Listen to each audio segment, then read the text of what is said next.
Muri Zimbabwe rega nditange nekutenda kuti you all welcome pa Bombshell Television. Musha ma latest musha zvinopisa. Ndichitenda rutsigiro rwamuri kutipa guys pa each and every day subscribers ari kuwedzera and ma likes pa ma videos nema comments ari kuwedzera. Support inodadisa iyoyo andizioni kanyatso kutenda ine asi rambai muchiti supporta guys.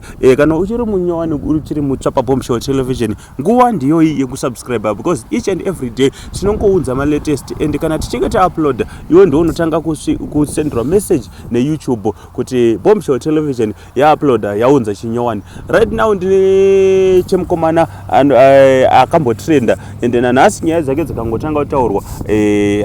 Hapana munhu anonzi ndiye replacement yake right now in Zimbabwe. Mkomana anonzi RaGinimbi. RaGinimbi ndofunga teziwa tese kuti hainga iri mbinga aita zvinodadisa.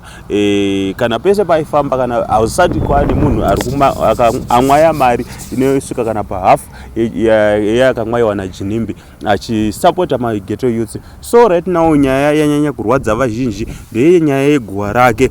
Ndofunga mukoona post yakanzi RaGinimbi's grave now in a sorry state.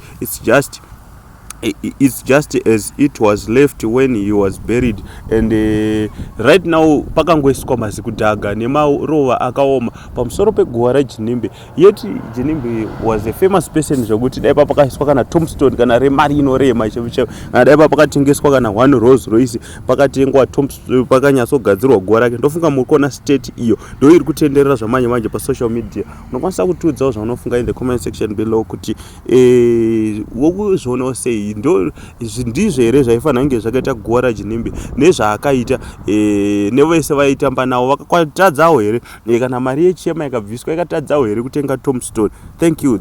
Tell us what do you think in the comment section.